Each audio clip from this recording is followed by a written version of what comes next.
Hello everyone, welcome to ಶಾಂತ ಮಾರ್ಗ. ನಾನು ನಿಮ್ಮ ಭರತ್. UPSC CAPF ಅಲ್ಲಿ ಆಲ್ ಇಂಡಿಯಾ ರ್ಯಾಂಕ್ 208 ಪಡೆದಿದ್ದೀನಿ. ಹಾಗೆ ಹಲವಾರು ಸೆಂಟ್ರಲ್ ಗವರ್ಮೆಂಟ್ ಎಕ್ಸಾಮ್ಸ್ನ ಕ್ಲಿಯರ್ ಮಾಡಿದ್ದೀನಿ.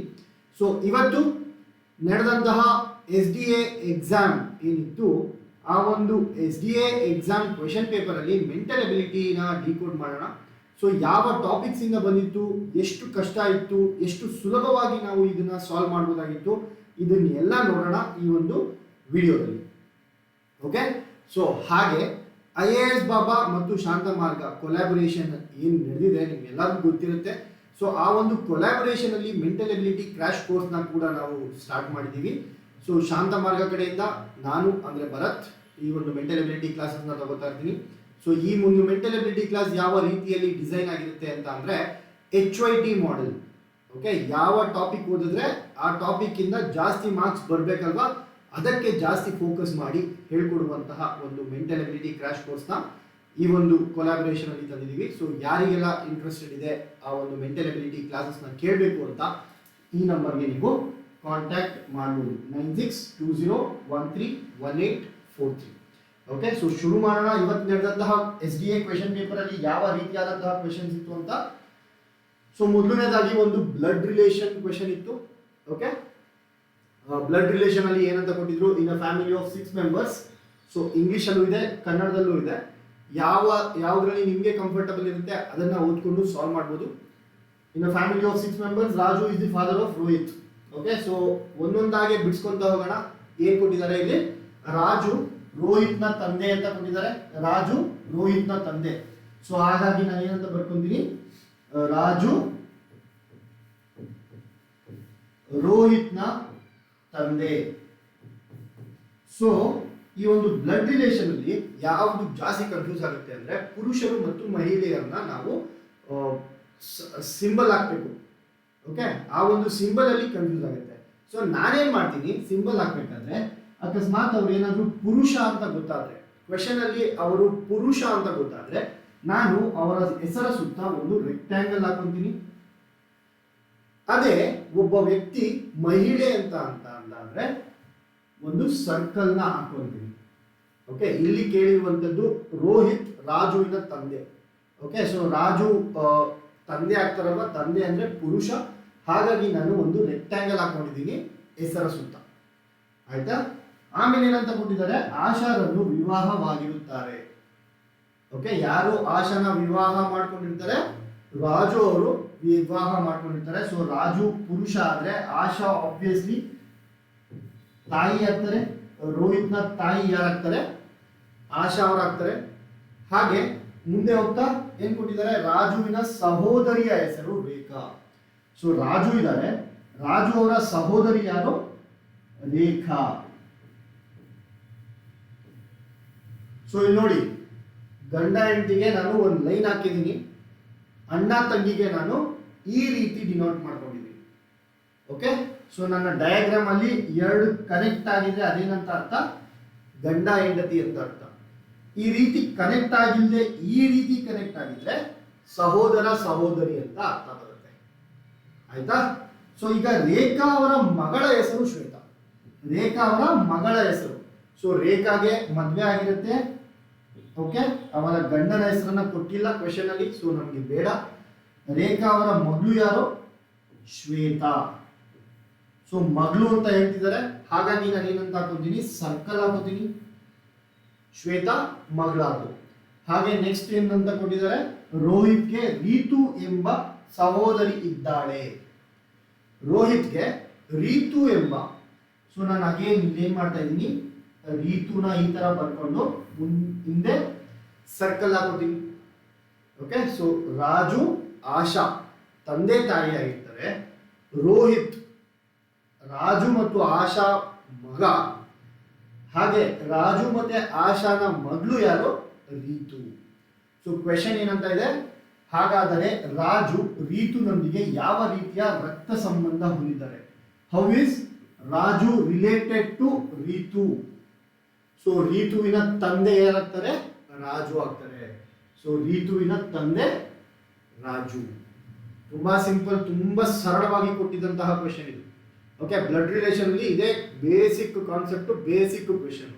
ಸೊ ನಾವಿಲ್ಲಿ ಏನು ಮಾಡ್ಕೊಬೇಕು, ಪುರುಷ ಆದರೆ ಒಂದು ರೆಕ್ಟ್ಯಾಂಗಲ್, ಮಹಿಳೆ ಆದರೆ ಒಂದು ಸರ್ಕಲ್, ಅವರಿಬ್ರು ಮದುವೆ ಆಗಿದ್ರೆ ಈ ರೀತಿ ಡಿನೋಟ್ ಮಾಡ್ಕೊತೀನಿ, ಈ ರೀತಿ ಒಂದು ಸಂಬಂಧನ ಬರಿತೀನಿ. ಅಕಸ್ಮಾತ್ ಅವರಿಬ್ರು ಮದುವೆ ಆಗಿಲ್ಲದೆ ಅಣ್ಣ ತಂಗಿ ಅಂತ ಏನಾದರೂ ಇತ್ತು ಅಂದರೆ ನಾನು ಯಾವ ರೀತಿ ಮಾಡ್ಕೊತೀನಿ, ಈ ರೀತಿಯಾಗಿ ಅದನ್ನು ಪ್ರತಿಬಿಂಬಿಸ್ತೀನಿ.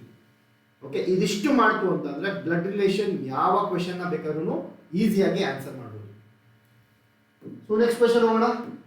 ಇವತ್ತಿನ ಪೇಪರ್ನಲ್ಲಿ ಬಂದಂತಹ ಮುಂದಿನ ಕ್ವೆಶನ್ ಯಾವ ರೀತಿ ಇತ್ತಪ್ಪ? ಅಗೇನ್ ವೆನ್ ಡಯಾಗ್ರಾಮ್ ಕೊಟ್ಟಿದ್ರು, ತುಂಬಾ ಸರಳವಾಗಿ ಕೊಟ್ಟಿರ್ತಾರೆ ವೆನ್ ಡಯಾಗ್ರಾಮ್ನ. ಓಕೆ, ತುಂಬಾ ಸರಳವಾಗಿ ವೆನ್ ಡಯಾಗ್ರಾಮ್ನ ಕೊಟ್ಟಿರ್ತಾರೆ.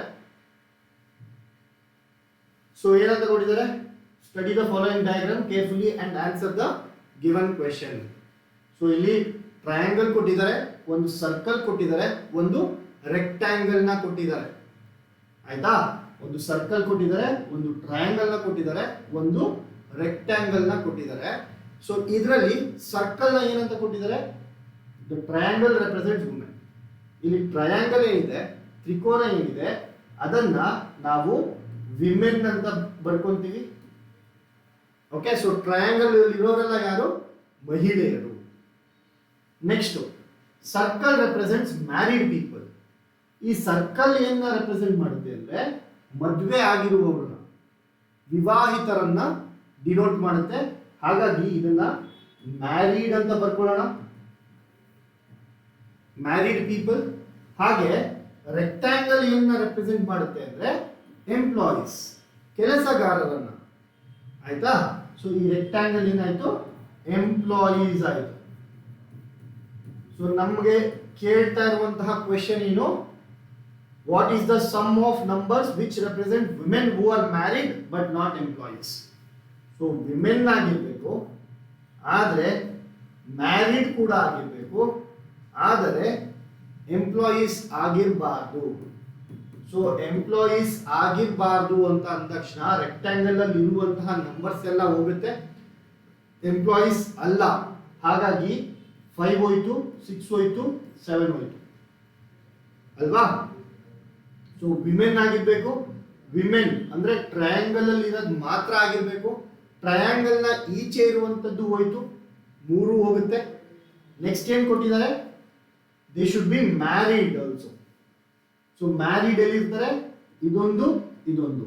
ಮ್ಯಾರಿ ಆಗಿಲ್ಲ ಅಂದ್ರೆ ಅದು ಕೂಡ ಹೋಗುತ್ತೆ. ಸೊ 2 + 4 ಎಷ್ಟಾಯ್ತಪ್ಪ, 2 + 4. ನಿಮ್ಮ ಉತ್ತರ ಆಪ್ಷನ್ 4 6 ಇರುತ್ತೆ. ಸೊ ಹುಷಾರಾಗಿ ಗಮನ ಕೊಟ್ಟು ಕ್ಲೀನಾಗಿ ಮಾಡಿದ್ರೆ ಇದೇನು ತುಂಬಾ ಸರಳವಾಗಿ 2 ರಿಂದ 3 ಸೆಕೆಂಡ್ ಅಲ್ಲಿ ಮಾಡುವಂತಹ ಆನ್ಸರ್ ಇದು. ಸೊ ನೆಕ್ಸ್ಟ್ ಕ್ವೆಶನ್ ನೋಡೋಣ. ಇದು ಕನ್ನಡದಲ್ಲೂ ಇದೆ ಕ್ವೆಶನ್. ಸೊ ಕನ್ನಡದಲ್ಲಿ ಯಾರ್ಯಾರು ಸಾಲ್ವ್ ಮಾಡ್ತಿರ್ತೀರಾ, ಒಂದು ಹಂಗೆ ಸಂಕ್ಷಿಪ್ತವಾಗಿ ಹೇಳ್ತೀನಿ ಹೇಗೆ ಸಾಲ್ವ್ ಮಾಡೋದಂತ.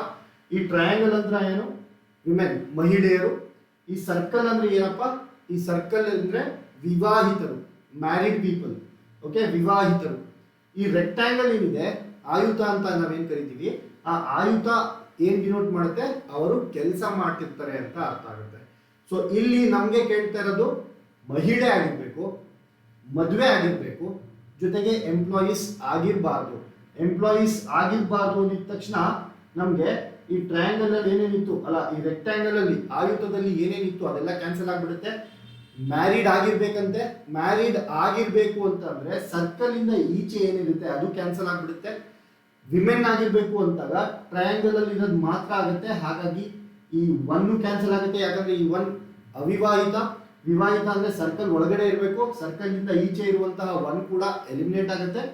ಆಮೇಲೆ she should be a women ಅಂದ್ರೆ ವಿಮೆನ್ ಆಗಿರ್ಬೇಕು. ಈ ಟ್ರಯಾಂಗಲ್ ಒಳಗಡೆ ಇರಬೇಕು, ಟ್ರಯಾಂಗಲ್ ಈಚೆ ಇರುವಂತಹ 3 ಕೂಡ ಹೋಗುತ್ತೆ. ಇನ್ನು ಮಿಕ್ಕಿರೋದು 2 ನಂಬರ್ 2 ಮತ್ತೆ 4. ಸೊ 2 + 4 ಏನಾಗುತ್ತೆ, 6 ಆಗುತ್ತೆ. ತುಂಬಾ ಈಸಿ ಕ್ವೆಶನ್. ನೆಕ್ಸ್ಟ್ ಕ್ವೆಶನ್ ನೋಡೋಣ. ಎಸ್, ಒಬ್ಬ ಮನುಷ್ಯನು ಕೆಲವು ಕಿತ್ತಳೆ ಹಣ್ಣುಗಳನ್ನು ರೂಪಾಯಿ 30ಕ್ಕೆ ಡಜನ್ ಅಂತೆ ಖರೀದಿಸುತ್ತಾನೆ. ಮತ್ತು ಅಷ್ಟೇ ಸಂಖ್ಯೆಯ ಕಿತ್ತಳೆ ಹಣ್ಣುಗಳನ್ನು ರೂಪಾಯಿ 25ಕ್ಕೆ ಡಜನ್ ಅಂತೆ ಖರೀದಿಸುತ್ತಾನೆ. ಸೊ ನಾನಿವಾಗ ಒಂದು ಹಣ್ಣಿನ ಮಾರಾಟಗಾರ, ಆಯ್ತಾ. ನಾನು ಏನು ಮಾಡ್ತೀನಿ, ಹೋಗಿ ಎಷ್ಟೋ ಕೆಲವೊಂದು ನಂಬರ್ ಡಜನ್ನ, ಒಂದಿಷ್ಟು ನಂಬರ್ ಆಫ್ ಡಜನ್ನ ಎಷ್ಟು ರೂಪಾಯಿಗೆ ಪಡ್ಕೊಂತೀನಿ, 30 ರೂಪಾಯಿಗೆ ಪರ್ ಡಜನ್. ಮತ್ತೆ ಅಷ್ಟೇ ನಂಬರ್ನ 25 ರೂಪಾಯಿಗೆ ಒಂದು ಡಜನ್ ಅಂತೆ ಪಡ್ಕೊಂತೀನಿ, ಖರೀದಿಸ್ತೀನಿ. ಇದು ಯಾವ ಟಾಪಿಕ್ ಇಂದ ಬಂದಿರುವಂಥದ್ದು? ಪ್ರಾಫಿಟ್ ಅಂಡ್ ಲಾಸ್, ಲಾಭ ಮತ್ತು ನಷ್ಟದಿಂದ ಬಂದಿರುವಂತಹ ಕ್ವೆಶನ್. ತುಂಬಾ ಈಸಿ, ಆಯ್ತಾ. ಸೊ ನಾವೇನ್ ಅನ್ಕೊಂತೀವಿ, ಇವಾಗ ಸರ್ಟೆನ್ ನಂಬರ್ ಆಫ್ ಡಜನ್ಸ್ನ ನಾನು 30 ರೂಪಾಯಿ ಕೊಟ್ಟು ಒಂದು ಡಜನ್ ಅಂತೆ ಕೊಂಡ್ಕೊಂಡಿದ್ದೀವಿ. ಓಕೆ, ಸೊ 30 ರೂಪಾಯಿ ಒಂದು ಡಜನ್ನ ಎಷ್ಟು ಡಜನ್ ಕೊಂಡ್ಕೊಂಡಿರ್ತೀನಿ, ಎಕ್ಸ್ ಡಜನ್ನ ಕೊಂಡ್ಕೊಂಡಿರ್ತೀನಿ. ಎಷ್ಟಂತ ಗೊತ್ತಿಲ್ಲ ನನಗೆ, ಅದನ್ನೇ ಕಂಡುಹಿಡಿಬೇಕು. ಲಾಸ್ಟ್ ಅಲ್ಲಿ ಏನ್ ಕೊಟ್ಟಿದ್ದಾರೆ, ಅವರು ಖರೀದಿಸಿದ ಕಿತ್ತಳೆ ಹಣ್ಣುಗಳ ಒಟ್ಟು ಸಂಖ್ಯೆ, ಅದನ್ನೇ ಕಂಡುಹಿಡಿಬೇಕು ನಾವು. ಸೊ ಹಾಗಾಗಿ ಎಷ್ಟು ಡಜನ್ನ ತಗೊಂಡ್ರು, ಎಕ್ಸ್ ಡಜನ್ನ. ಮತ್ತು ಅಷ್ಟೇ ಸಂಖ್ಯೆಯ ಡಜನ್ನ 25 ರೂಪಾಯಿ ಒಂದು ಡಜನ್ ಅಂತ ಖರೀದಿಸ್ತಿದ್ದೀನಿ. ಸೊ ಹಾಗಾಗಿ ಇದನ್ನ ನಾನು ಎಷ್ಟು ಕೊಂಡ್ಕೊಂಡೆ, ಅದು ಕೂಡ ಎಕ್ಸ್ ಆಗುತ್ತೆ. ಈಗ ನೋಡಪ್ಪ, ಸಿಂಪಲ್. ಒಂದು ಡಜನ್ ತಗೊಂಡ್ರೆ ನಾನು ಎಷ್ಟು ಕೊಡಬೇಕು, 30 ರೂಪಾಯಿ ಕೊಡಬೇಕು. 2 ಡಜನ್ ತಗೊಂಡ್ರೆ ನಾನು ಏನು ಕೊಡಬೇಕು, 2 ಇಂಟು 30, 30 ಇಂಟು 2 ಅದು 60 ಆಗುತ್ತೆ. 3 ಡಜನ್ ಪಡ್ಕೊಂಡೆ ಎಷ್ಟು ಕೊಡಬೇಕು, 30 ಇಂಟು 3 90 ರೂಪಾಯಿ.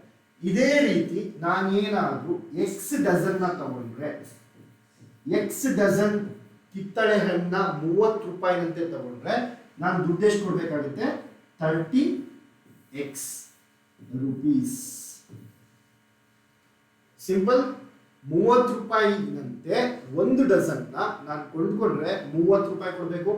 ಅದೇ 30 ರೂಪಾಯಿ ಪರ್ ಡಜನ್, ತಲಾ ಪ್ರತಿಯೊಂದು ಡಜನ್ಗೆ 30 ರೂಪಾಯಿನಂತೆ ಎಕ್ಸ್ ಡಜನ್ನ ಕೊಂಡ್ಕೊಂಡ್ರೆ ನಾನು ಎಷ್ಟು ರೂಪಾಯಿ ಕೊಡಬೇಕಾಗುತ್ತೆ, 30x ರೂಪಾಯಿಗಳನ್ನ ಕೊಡಬೇಕಾಗುತ್ತೆ.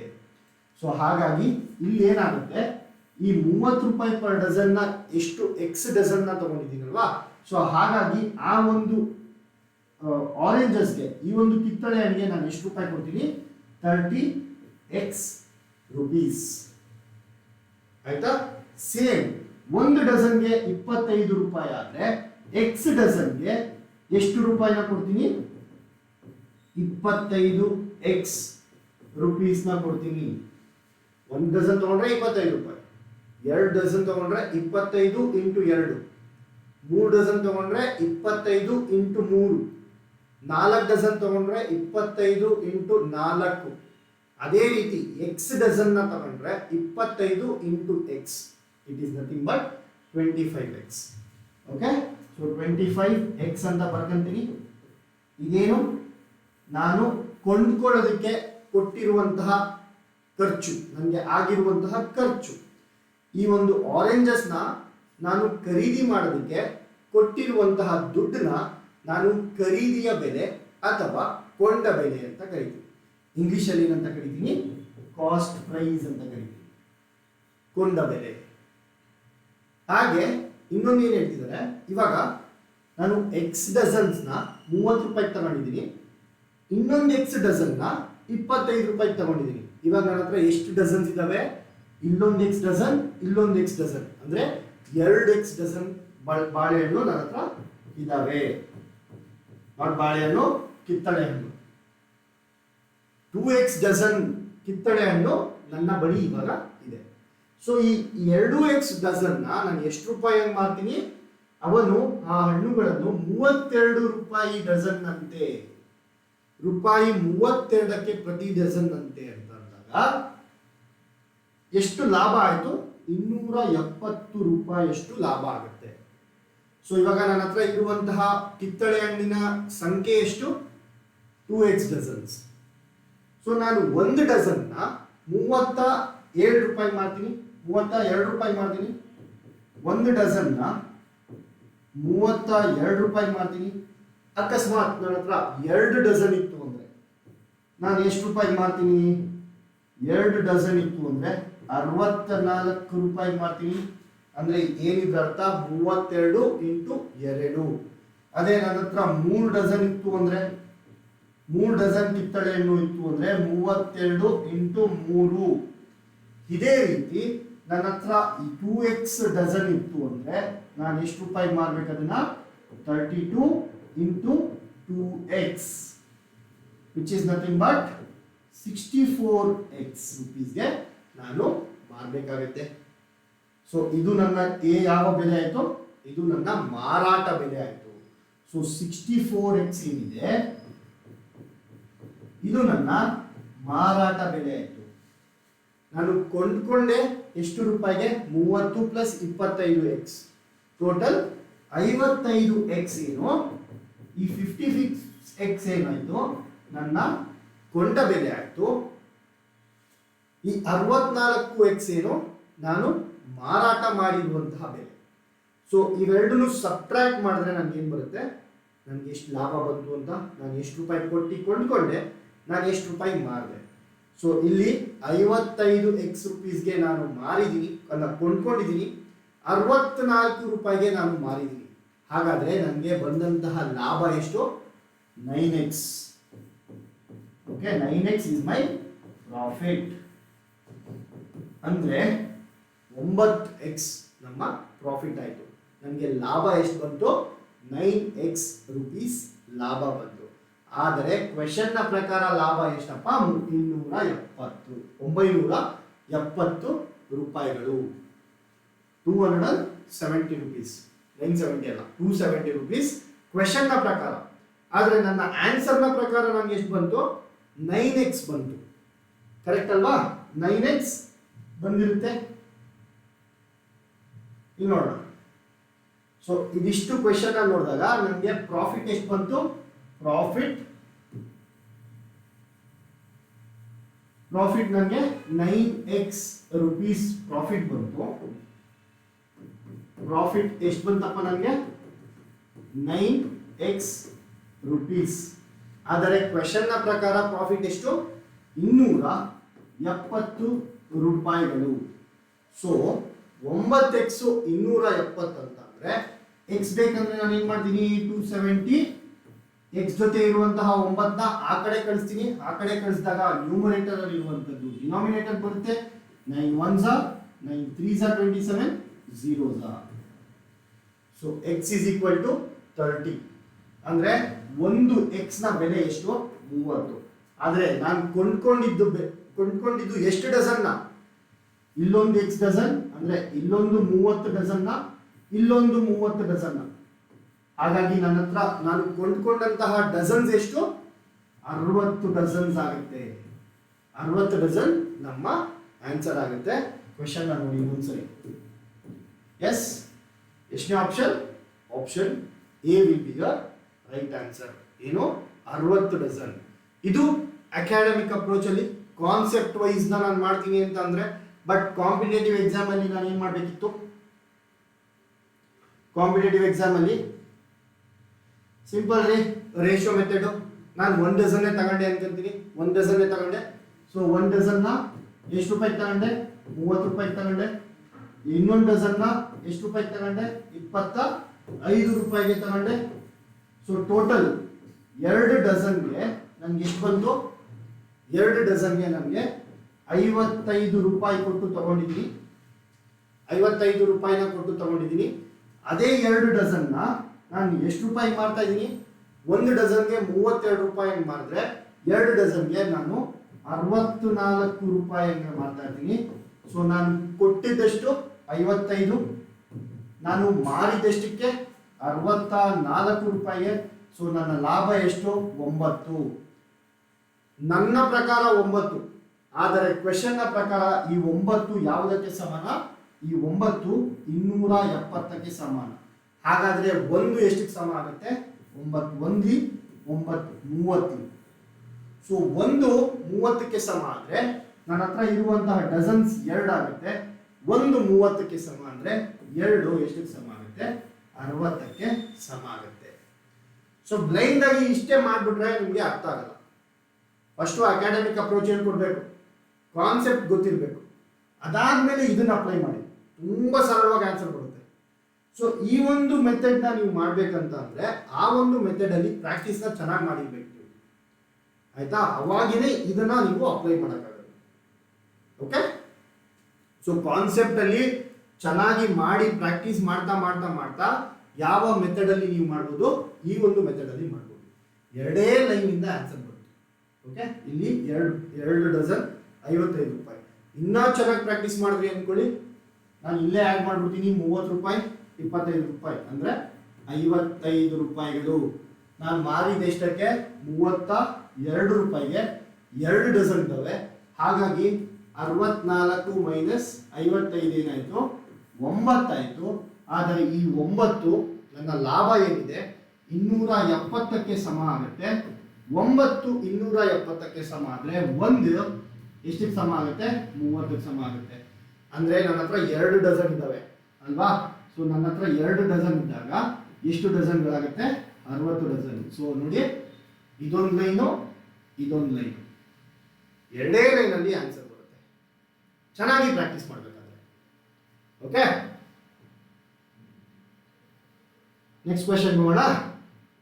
S, the metro fare in a city consist of, Kannada ಮತ್ತೆ ಇಂಗ್ಲಿಷ್ ಎರಡರಲ್ಲೂ ಇದೆ ಕ್ವೆಶ್ಚನ್. ಒಂದು ಸರಿ ಕ್ವೆಶ್ಚನ್ ಓದಿ ಏನಂತ ಇದೆ ನೋಡಿ. The metro fare in a city consist of fixed fare together with the fare for the distance covered. Okay, for a distance of 5 kilometre ದ ಫೇರ್ ಇಸ್ 70. ಸೊ 5 ಕಿಲೋಮೀಟರ್ ಓಡಾಡಿದ್ರೆ ನನಗೆ ಎಷ್ಟು ಬಂತು, 70 ರೂಪಾಯಿ ಕಟ್ಟಬೇಕು. And for a journey of 8 kilometre, 8 kilometre ಓಡಾಡಿದ್ರೆ ನಾನು ಎಷ್ಟು ರೂಪಾಯಿ ಕಟ್ಟಬೇಕಾಗುತ್ತೆ, 106 ರೂಪಾಯಿನ ಕಟ್ಟಬೇಕಾಗುತ್ತೆ. How much does a person have to pay for travelling a distance of 20 kilometre. ಇದು ಮೆಟ್ರೋದಲ್ಲಿ ನಾನು 5 ಕಿಲೋಮೀಟರ್ ಓಡಾಡಿದ್ರೆ ನನಗೆ 70 ರೂಪಾಯಿ ಬರುತ್ತೆ. 8 ಕಿಲೋಮೀಟರ್ ಓಡಾಡಿದ್ರೆ ನನಗೆ 106 ರೂಪಾಯಿಗಳು ಬರ್ತವೆ. ಹಾಗಾದ್ರೆ 20 ಕಿಲೋಮೀಟರ್ ಓಡಾಡಿದ್ರೆ ಎಷ್ಟು ದುಡ್ಡನ್ನ ನಾನು ಕೊಡಬೇಕು? ಇದೇ ನಮ್ಮ ಕ್ವೆಶನ್ ಅರ್ಥ ಆಯ್ತಾ? ಸೊ ಸಿಂಪಲ್ ಇದೆ ಕ್ವೆಶನ್, ಅರ್ಥ ಮಾಡ್ಕೊಳ್ಳೋದಕ್ಕೆ. ಮೆಟ್ರೋದಲ್ಲಿ ನಾನು ಏನಾದರೂ 5 ಕಿಲೋಮೀಟರ್ ಓಡಾಡಿದ್ರೆ ನಾನು 70 ರೂಪಾಯಿ ಕೊಡ್ತೀನಿ. 8 ಕಿಲೋಮೀಟರ್ ಓಡಾಡಿದ್ರೆ 106 ರೂಪಾಯಿಗಳನ್ನ ಕೊಡ್ತೀನಿ. ಅದೇ 20 ಕಿಲೋಮೀಟರ್ ನಾನೇನಾದರೂ ಓಡಾಡಬೇಕು ಅಂತ ಅಂದ್ರೆ ಎಷ್ಟು ರೂಪಾಯಿನ ಕೊಡಬೇಕು? ಇದು ಸಿಂಪಲ್ ಆನ್ಸರ್ ಕ್ವೆಶನ್ ಇಷ್ಟೇ. ಆದರೆ ಒಂದು ಕಂಡೀಷನ್ ಇದೆ. ಈ ಮೆಟ್ರೋದಲ್ಲಿ ಏನ್ ಮಾಡ್ತಾ ಇದ್ದಾರೆ, ಒಂದು ಫಿಕ್ಸ್ಡ್ ಫೇರ್ ಅಂತ ಇದು ಮಾಡಿರ್ತಾರೆ. ನೀನು 1 ಕಿಲೋಮೀಟರ್ ಹೋಗ್ಬೇಡಪ್ಪ, ಮೆಟ್ರೋ ಹಿಂಗ್ ಬಂದ ನಂಗೆ ಇಷ್ಟು ಫಿಕ್ಸ್ಡ್ ಅಂತ ಕೊಡಬೇಕು. ಅದನ್ನ ನಾನು ಎಫ್ ಅಂತ ಬರ್ಕೊಂತೀನಿ. ಈ ಫಿಕ್ಸ್ಡ್ ರೇಟ್ ಏನಿದೆ ಅದನ್ನ ನಾನು ಎಫ್ ಅಂತ ಬರ್ಕೊಂತೀನಿ. ಸೊ ಎಫ್ ಏನು, ಫಿಕ್ಸ್ಡ್ ರೇಟ್ ಆಗುತ್ತೆ. ಕರೆಕ್ಟ್, ಎಫ್ ಏನಾಯ್ತು, ಫಿಕ್ಸ್ಡ್ ರೇಟ್ ಆಯ್ತು. ಮತ್ತೆ ಫೇರ್ ಫಾರ್ ದ ಡಿಸ್ಟೆನ್ಸ್, ನಾನು ಕೆಲವೊಂದಷ್ಟು ಡಿಸ್ಟೆನ್ಸ್ಗೆ ಹೋದ್ರೆ ಅದಕ್ಕೆ ನಾನು 1 ಕಿಲೋಮೀಟರ್ ಇಷ್ಟು ಅಂತ ಕೊಡಬೇಕಾಗುತ್ತೆ. ಓಕೆ, ಸೊ ಅದನ್ನ ನಾನು ಆರ್ ಅಂತ ಬರ್ಕೊಂತೀನಿ. ಓಕೆ, ಆರ್ ಅಂದ್ರೆ fair for distance. Fair for distance. F ಅಂದ್ರೆ ಫಿಕ್ಸ್ಡ್ ರೇಟು. ನೀನು ಮೆಟ್ರೋ ಹಿಂಗೆ ಕಾಲಿಟ್ಟಿದ ತಕ್ಷಣ ಇಷ್ಟು ದುಡ್ಡು ಕೊಟ್ಬಿಡ್ಬೇಕು. ನೀನು 1 ಕಿಲೋಮೀಟರ್ ಓಡಾಡ್ಬೇಡ, ಬಟ್ ನನಗೆ ಫಿಕ್ಸ್ಡ್ ರೇಟ್ ಕೊಡಲೇಬೇಕು. ಇನ್ನೊಂದು, ನೀನು ಎಷ್ಟು ದೂರ ಓಡಾಡ್ತೀಯ ಅದರ ಮೇಲೆ ಕ್ಯಾಲ್ಕುಲೇಟ್ ಮಾಡುವಂಥದ್ದು ಆರ್ ಅಂತ ತಗೊಂಡಿದ್ದೀನಿ. ನಾನು ಏನಾದರೂ ತಗೋಬೋದು, ನಾನು ಆರ್ ಅಂತ ತಗೊಂಡಿದ್ದೀನಿ.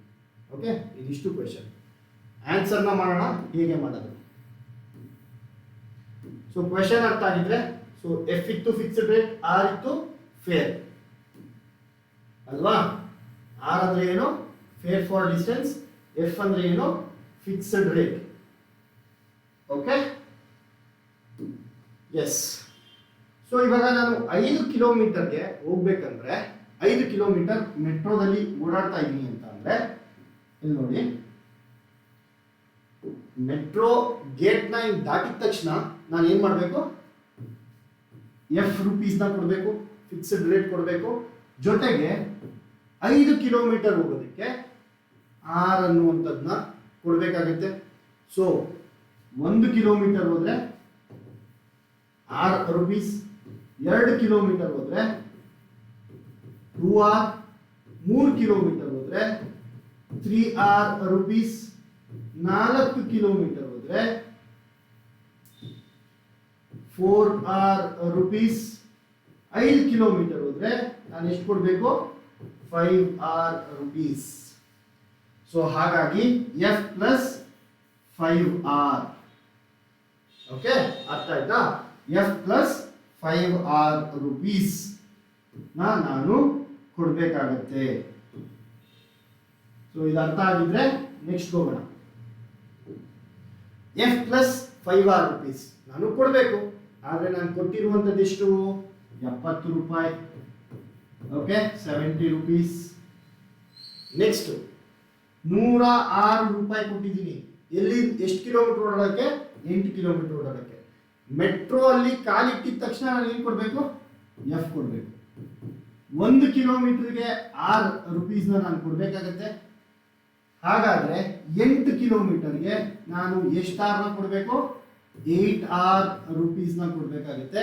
ಹಾಗಾಗಿ F plus 8R is equal to ಎಷ್ಟು ರೂಪಾಯಿ ಆಗುತ್ತೆ? 106 ರೂಪಾಯಿಗಳು ಆಗ್ತವೆ. 106 ರೂಪಾಯಿಗಳು ಆಗ್ತವೆ. ಸೊ ಇದೊಂದು ಈಕ್ವೇಶನ್, ಇದೊಂದು ಈಕ್ವೇಶನ್ ಸೈಮಲ್ಟೇನಿಯಸ್ ಈಕ್ವೇಶನ್ ಅಂತ ಅಂತೀವಿ. ಸೊ ಇದೊಂದು ಈಕ್ವೇಶನ್ ಆಗುತ್ತೆ, ಇದೊಂದು ಈಕ್ವೇಶನ್ ಆಗುತ್ತೆ.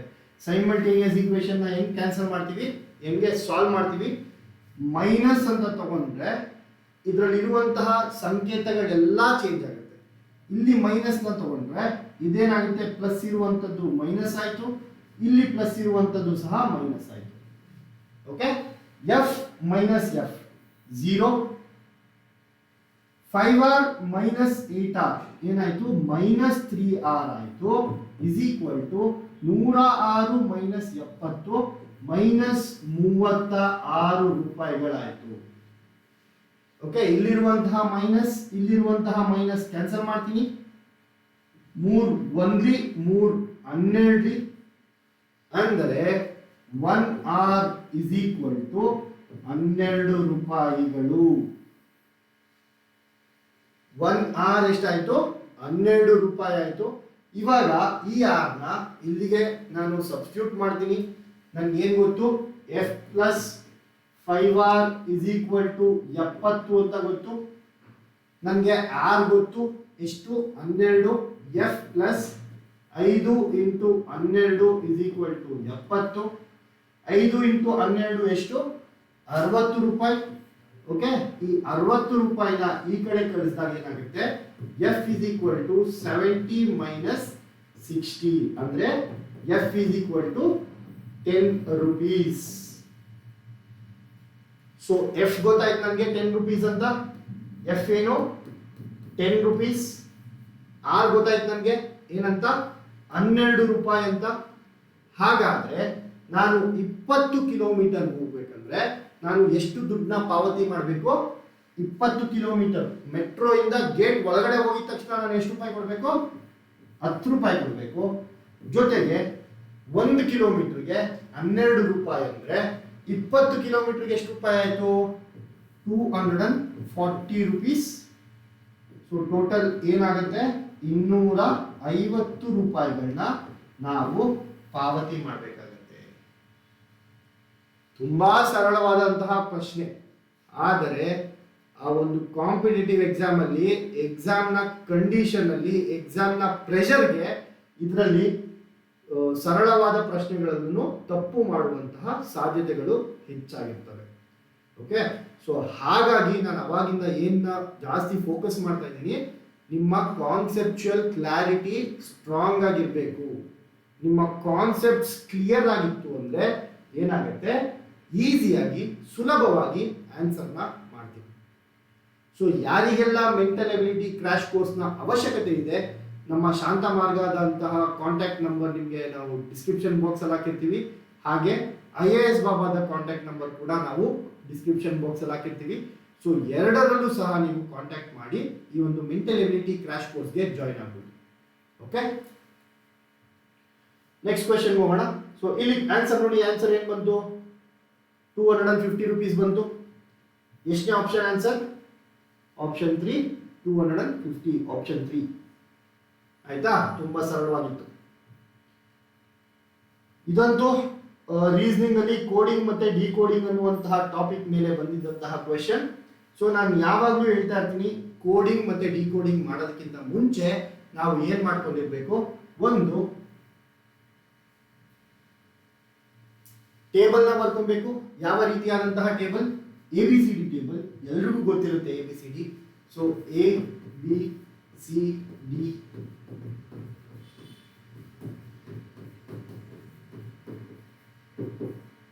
ಈ ರೀತಿ ಮಾಡಿದಾಗ ಏನಾಗುತ್ತೆ, ತಪ್ಪಾಗೋದು ಕಡಿಮೆ ಆಗುತ್ತೆ. ಸೊ ನೀವು ತಪ್ಪೇ ಮಾಡೋಕ್ಕಾಗಲ್ಲ ಈ ತರ ಒಂದು ಟೇಬಲ್ ಮಾಡ್ಬಿಟ್ಟು ಮಾಡಿದ್ರೆ. PQRSTUVWXYZ.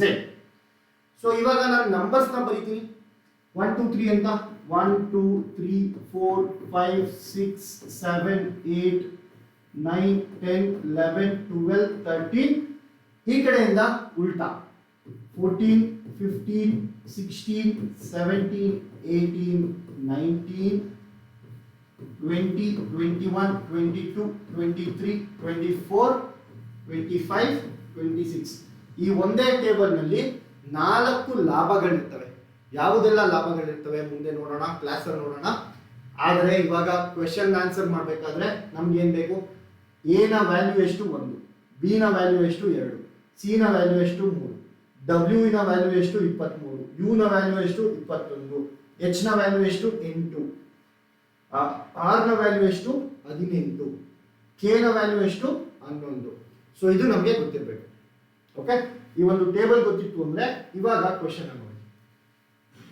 ಒಂದು ನಿರ್ದಿಷ್ಟ ಭಾಷೆಯಲ್ಲಿ ಲಕ್ಕಿಯನ್ನು NSEIA ಅಂತ ಕೋಡ್ ಮಾಡಿರ್ತಾರೆ. ಸೊ ಏನಂತ ಕೋಡ್ ಮಾಡಿದ್ದಾರೆ?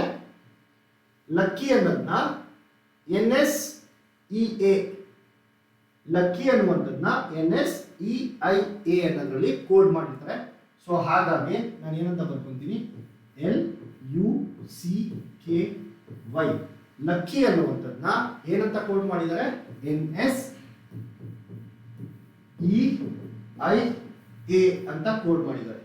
ಹಾಗಾದ್ರೆ ನಾವು ಹ್ಯಾಪಿ ಅನ್ನುವಂಥದ್ದನ್ನ ಹೇಗೆ ಕೋಡ್ ಮಾಡ್ತೀವಿ? ಹ್ಯಾಪಿ ಅನ್ನುವಂಥದ್ದನ್ನ ಹೇಗೆ ಕೋಡ್ ಮಾಡ್ತೀವಿ? ಸಿ, ನಂಗೆ ಕಾನ್ಸೆಪ್ಟ್ ಗೊತ್ತು, ನಾನು ತುಂಬಾ ಚೆನ್ನಾಗಿ ಮಾಡ್ತೀನಿ, ಮಾಡ್ಬೋದು. ಆದ್ರೆ ಎಕ್ಸಾಮ್ ಅಲ್ಲಿ ಮೆಂಟಲ್ ಎಬಿಲಿಟಿನ ಏನ್ ಮಾಡಕ್ ಇಟ್ಕೋಬೇಕು? ಸಮಯನ ಉಳಿಸೋದಕ್ಕೆ ಇಟ್ಕೋಬೇಕು, ಸಮಯನ ವ್ಯರ್ಥ ಮಾಡೋದಕ್ಕಲ್ಲ. ಆಪ್ಷನ್ಸ್ ನೋಡಿ. ಆಪ್ಷನ್ಸ್ ಅಲ್ಲಿ ಲಾಸ್ಟ್ ಲೆಟರ್ ಎ ಇದೆ, ಇಲ್ಲಿ ಎನ್ ಇದೆ, ಇಲ್ಲಿ ವೈ ಇದೆ, ಇಲ್ಲಿ ಆರ್ ಇದೆ. ಸೊ ಹಾಗಾಗಿ ನಾನು ಇದನ್ನೆಲ್ಲ ಕಂಡುಹಿಡಿಯೋ ಬದಲು, ಎಚ್ ನು ಕಂಡುಹಿಡಿದು, ಎ ನು ಕಂಡುಹಿಡಿದು, ಪಿ ನು ಕಂಡುಹಿಡಿದು, ಪಿ ನು ಕಂಡುಹಿಡಿದು, ವೈ ನ ಕಂಡುಹಿಡಿಯೋ ಬದಲು ನಾನು ಡೈರೆಕ್ಟ್ ಆಗಿ ಏನ್ ಮಾಡ್ತೀನಿ? ವೈ ಅನ್ನ ಕಂಡುಹಿಡಿತೀನಿ. ಓಕೆ, ಬರೀ ವೈ ನ ಮಾತ್ರ ನಾವು ಕಂಡುಹಿಡಿಯೋಣ. ಸೊ ವೈ ನ ಕಂಡುಹಿಡಿದ ತಕ್ಷಣ ನಮಗೆ ಆನ್ಸರ್ ಸಿಕ್ಬಿಡುತ್ತೆ. ನೋಡಿ, ಎಲ್ಲದರಲ್ಲೂ ಡಿಫ್ರೆಂಟ್ ಇದೆ. ವೈ ಇದೆ, ಆರ್ ಇದೆ, ಎನ್ ಇದೆ, ಎ ಇದೆ. ಸೊ ವೈ ನ ಕಂಡುಹಿಡಿದ್ರೆ ನಮಗೆ ಆನ್ಸರ್ ಸಿಗುತ್ತೆ. ಯಾವ ರೀತಿ ಕಂಡುಹಿಡಿಬಹುದು ನೋಡೋಣ. ಎಸ್, ಲಕ್ಕಿ ಅನ್ನುವಂಥದ್ದನ್ನ ನಾವು ಏನಂತ ಕೋಡ್ ಮಾಡಿರ್ತೀವಿ? NSEIA ಅಂತ ಕೋಡ್ ಮಾಡಿರ್ತೀವಿ. ಸೊ ಲಕ್ಕಿ ಅಂದ್ರೆ ಎಲ್. ಎಲ್ಗೆ ಎಲ್ ನ ವ್ಯಾಲ್ಯೂ ಎಷ್ಟು?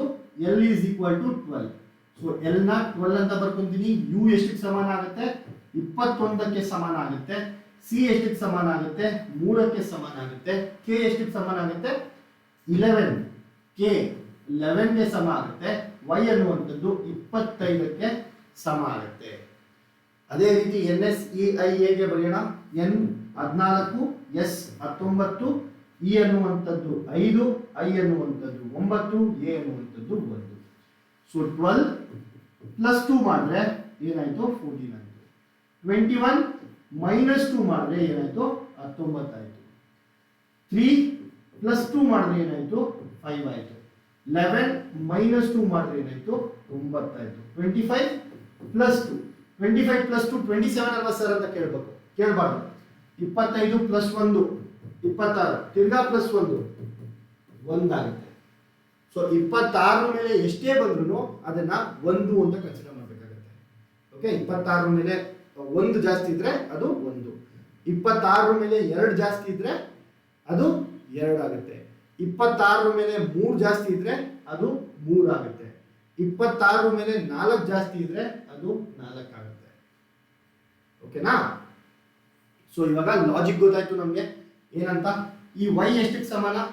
25ಕ್ಕೆ ಸಮ.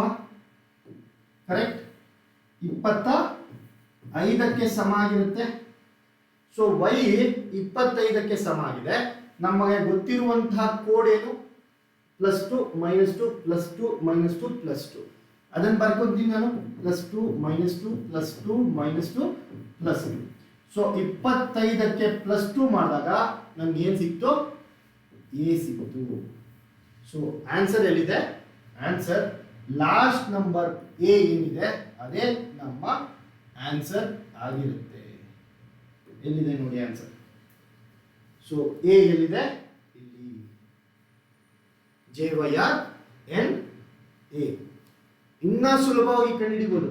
ಯಾವ ರೀತಿ ಸರ್? ಲಕ್ಕಿಯಲ್ಲಿ y ಲಾಸ್ಟ್ ಇದೆ, A ಬಂತು. ಹ್ಯಾಪಿಯಲ್ಲಿ y ಲಾಸ್ಟ್ ಇದೆ, ಏನು ಬರಬೇಕು? ಆಬ್ವಿಯಸ್ಲಿ A ಬರಬೇಕು. ಸೊ ಕ್ವೆಶನ್ ನೋಡಿದ ತಕ್ಷಣ ಲಕ್ಕಿ A ಇದೆ, last number y, last letter y. So obviously ಹ್ಯಾಪಿಗೂ ಲಾಸ್ಟ್ ಲೆಟರ್ ಏನಿರಬೇಕು? ಏನೇ ಇರಬೇಕು. ಆನ್ಸರ್ ಒಂದಾಗುತ್ತೆ. ಇದು ನೀವು ತಿಳ್ಕೊಳ್ಳಿ ಅಂತ ಮಾಡಿದ್ದು. ನಾನೇನಾದರೂ ಎಕ್ಸಾಂಪಲ್ ಕೊಟ್ಟಿದ್ರೆ ನಾನು ನೋಡಿದ ತಕ್ಷಣ ಓಕೆ y A, ಲಾಸ್ಟಲ್ಲಿ y ಇದೆ, ಇಲ್ಲಿ ಲಾಸ್ಟಲ್ಲಿ A ಇದೆ, ಹ್ಯಾಪಿಯಲ್ಲಿ ಲಾಸ್ಟಲ್ಲಿ y ಇದೆ, ಏನಾಗಬೇಕು? A ಆಗಬೇಕು. ಸೊ ಇದೆ ಆನ್ಸರ್.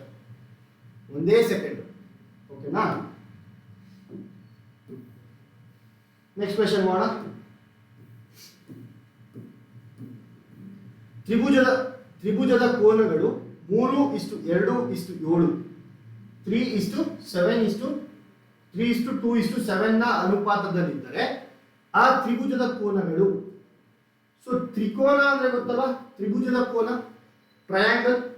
ಸೊ ಒಂದು ಟ್ರಯಾಂಗಲ್ ನ ಟೋಟಲ್ ಆಂಗಲ್ ಎಷ್ಟಿರುತ್ತೆ?